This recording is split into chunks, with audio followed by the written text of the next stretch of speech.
പറയുന്ന ആ ഒരു സംഭവം ഉണ്ടല്ലോ, വാർത്തകളിൽ നിറയുമ്പോൾ പ്രതികരണത്തിന് അപ്പുറത്തേക്ക് ഇതിനൊരു ഫോളോ അപ്പ് ഇല്ല. കേരളത്തിൽ നടന്നിട്ടുള്ള സ്ത്രീപീഡന കേസുകൾ നമ്മളൊന്ന് നോക്കിയാൽ FIR രജിസ്റ്റർ ചെയ്യുന്നിടത്ത് നിന്ന് തുടങ്ങും അതിൻ്റെ കുറവുകൾ. ചാർജ് ഫ്രെയിം ചെയ്യുമ്പോൾ അത്യാവശ്യം പ്രതികളെല്ലാം രക്ഷപ്പെടാനുള്ള സംഭവം അതിലുണ്ടാകും. ഇനി അങ്ങോട്ട് സാക്ഷിക്കൂട്ടിൽ കയറ്റി ഇരയെ നിർത്തും. അവിടെ ഉണ്ടാകുന്ന ചോദ്യശരങ്ങൾ FIRന് വേണ്ടി അല്ല FI സ്റ്റേറ്റ്മെൻറ്റ് കൊടുക്കുന്ന അവിടെ ഉള്ള അതേ രീതിയിൽ ഇരയെ വീണ്ടും വേട്ടയാടുന്ന രീതിയിലുള്ള ചോദ്യം. ഇപ്പോഴുണ്ടായിരിക്കുന്ന 3 സംഭവങ്ങളും അതിലേക്ക് തന്നെയാണ് വിരൽ ചൂണ്ടുന്നത്. ഇപ്പോൾ അഡ്വക്കേറ്റ് മായ കൃഷ്ണനിലേക്ക്. മായ, ഇതിപ്പോൾ നമ്മുടെ നിയമം കൂടുതൽ കർശനമാക്കിയിട്ടുണ്ട്. നിർഭയ സംഭവത്തിന് ശേഷമൊക്കെ നമ്മുടെ പുരുഷ സുഹൃത്തുക്കളൊക്കെ തമാശയായിട്ട് തന്നെ 9 സെക്കൻഡ് നോക്കിക്കഴിഞ്ഞാൽ കേസാണല്ലോ എന്ന് തമാശയാക്കാറുണ്ട്. പക്ഷേ അതല്ല സാഹചര്യം. അതിനേക്കാൾ വലിയ ഗുരുതരമായ വിഷയങ്ങൾ ഉണ്ടായിട്ടും ഇപ്പോഴും നിയമം നോക്കുകയല്ലേ? എന്താണ് സംഭവിക്കുന്നത്? എന്ത് മാറ്റമുണ്ടായി നിർഭയയ്ക്ക് ശേഷം? അതെ, 2014 നിർഭയ സംഭവത്തിന് ശേഷം IPC അമെൻഡ് ചെയ്തിട്ടുണ്ട്.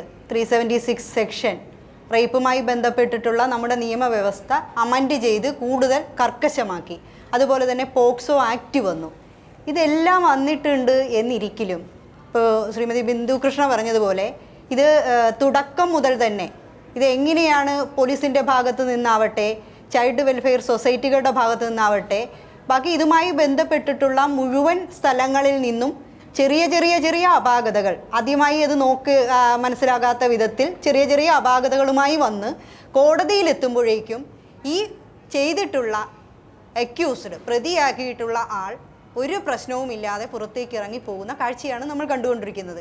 ഇപ്പോൾ ഈ 2016 ക്രൈം റെക്കോർഡ്സ് കൂടി എന്ന് പറയും. 2016 ജിഷ എന്ന് പറയുന്ന ഒരു ദുരന്തം നമുക്ക് നമ്മുടെ കേരളത്തിൻ്റെ മനസാക്ഷിയെ മുഴുവൻ ഞെട്ടിക്കുന്ന അത്ര ഭീകരമായിട്ടുള്ള ഏപ്രിൽ 28 ആ സംഭവം നടന്നിട്ട് മെയ് 2-ാം തീയതി മാത്രമാണ് അങ്ങനെ ഒരു കേസ്, അങ്ങനെ ഒരു സംഭവം പെരുമ്പാവൂരിൽ നടന്നിട്ടുണ്ട് എന്ന് പുറം ലോകം അറിയുന്നത്. എല്ലാ തരത്തിലും മൂടി വയ്ക്കപ്പെട്ട ഒരു സംഭവം. ഈ ആക്ട് എല്ലാം ഇവിടെ ഉള്ളപ്പോഴാണ് അങ്ങനെ ഒരു സംഭവം നടക്കുന്നത്.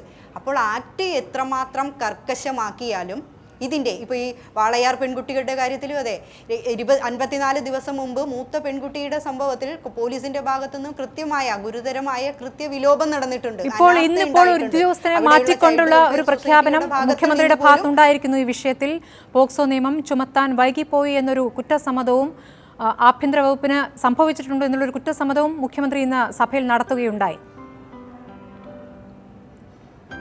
ഇതെല്ലാം നടക്കുന്നുണ്ടെങ്കിലും ഓരോ കേസും ഇപ്പം ജിഷയുടെ സംഭവം മുഖ്യമന്ത്രി അന്ന് സത്യപ്രതിജ്ഞ ചെയ്ത ദിവസം മുഖ്യമന്ത്രി ശ്രീ പിണറായി വിജയൻ അന്ന് പത്രസമ്മേളനം നടത്തി പറഞ്ഞു, ജിഷയുടെ സംഭവത്തിൽ ഗുരുതരമായ കൃത്യവിലോപം, ഗുരുതരമായ വീഴ്ച അന്വേഷണ ഉദ്യോഗസ്ഥരുടെ ഭാഗത്ത് നിന്നുണ്ടായി എന്ന് പറഞ്ഞു.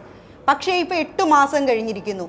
8 മാസം കഴിഞ്ഞിട്ട് ഈ അന്വേഷണ ഉദ്യോഗസ്ഥർ കറുപ്പമ്പടി CI ഉൾപ്പെടെയുള്ള ഈ അന്വേഷണ സംഘത്തിൽപ്പെട്ട ഏതെങ്കിലും ഒരാളെ എന്തെങ്കിലും തരത്തിലുള്ള പണിഷ്മെൻറ്റ് ആഭ്യന്തര വകുപ്പിൻ്റെ ഭാഗത്തു നിന്നും ഉണ്ടായിട്ടില്ല.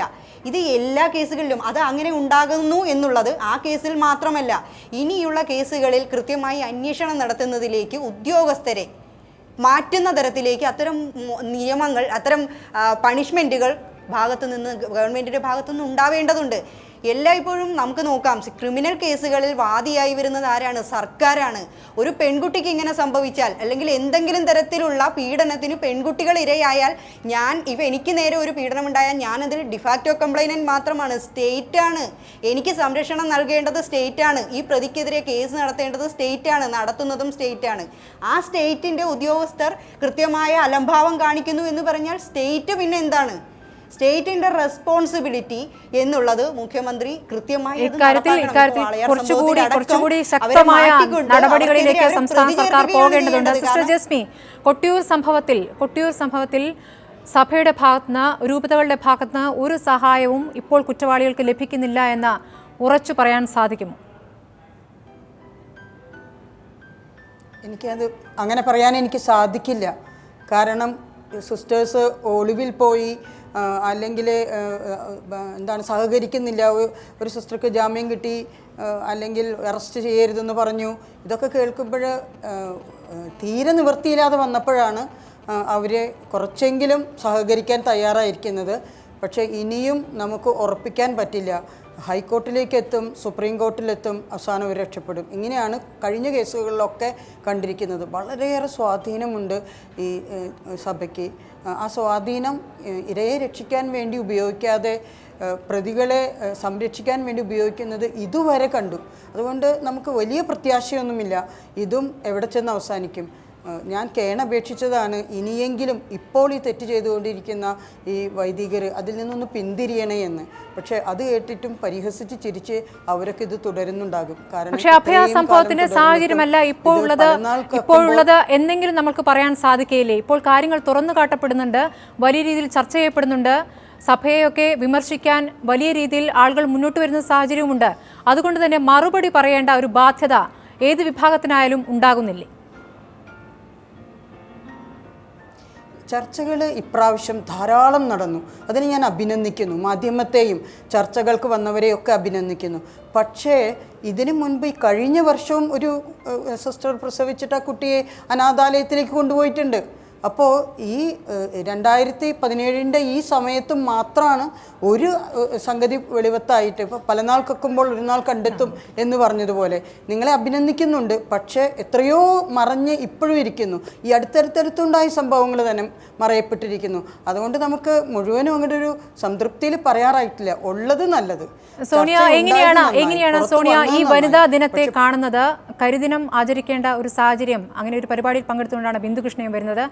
നമ്മുടെ ഇന്നത്തെ അവസ്ഥ, കേരളത്തിന്റെ ഇന്നത്തെ അവസ്ഥയെ സോണിയ എങ്ങനെ കാണുന്നു?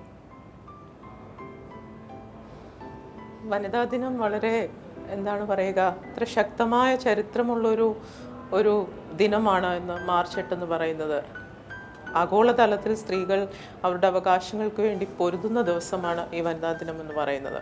പക്ഷേ ഈ ഒരു അവസരത്തിൽ കേരളത്തിലെ സ്ത്രീകൾക്ക് ഇതൊരു ആഘോഷമാക്കാൻ പറ്റുമോ എന്ന് ചോദിച്ചാൽ ഇല്ല എന്ന് തന്നെയാണ് ഇന്ന് നമ്മൾ ചർച്ച ചെയ്ത എല്ലാ സാഹചര്യങ്ങളും വീണ്ടും വീണ്ടും തെളിയിച്ചുകൊണ്ടിരിക്കുന്നത്. ഇത്രയധികം പീഡനങ്ങൾ ഒരു ഒറ്റ സ്ട്രെച്ചിൽ തന്നെ നമുക്ക് കേൾക്കേണ്ട ഒരു സാഹചര്യം എവിടെയുണ്ട്? അതും ചെറിയ പെൺകുട്ടികളുടെ മേലുള്ള പീഡനങ്ങൾ. എവിടെയാണ് കേരളത്തിന് ആഘോഷിക്കാനുള്ള സ്ത്രീകളുടെ അവകാശങ്ങളെക്കുറിച്ച് സംസാരിക്കുമ്പോൾ ഇരകളാക്കപ്പെടുന്ന സ്ത്രീകളുടെ പെൺകുട്ടികളുടെ എണ്ണം ദൈനംദിനം കൂടുന്ന ഒരു സാഹചര്യമാണ് കേരളത്തിലുള്ള. ഇത്രയേറെ അവബോധം, അതുപോലെ തന്നെ പ്രബുദ്ധത, ഇതൊക്കെ അവകാശപ്പെടുന്ന കേരളത്തിൽ ഇത് സംഭവിക്കുമെങ്കിൽ ഇവിടുത്തെ നേരത്തെ അഡ്വക്കേറ്റ് മായ പറഞ്ഞതുപോലെ സ്റ്റേറ്റിൻ്റെ റോൾ എന്താണ്? സ്റ്റേറ്റ് എങ്ങനെയാണ് ഇതിനോട് പ്രതികരിക്കേണ്ടത്? ഇരകളാക്കപ്പെടുന്ന സ്ത്രീകളെ വീണ്ടും ഇരകളാക്കിക്കൊണ്ടാണോ, അതോ അതിനൊരു മറുപടി TMCയിൽ നിന്ന് പ്രതീക്ഷിക്കുകയാണ്. ഇപ്പോൾ പല മന്ത്രിമാരുടെയും വന്നിരിക്കുന്ന പ്രതികരണങ്ങൾ അത് എത്രത്തോളം ശുഭസൂചനകൾ നൽകുന്നു എന്നുള്ളൊരു വിഷയം കൂടിയുണ്ട്. നമുക്ക് ഇടവേളയ്ക്ക് ശേഷം മടങ്ങിയെത്താം.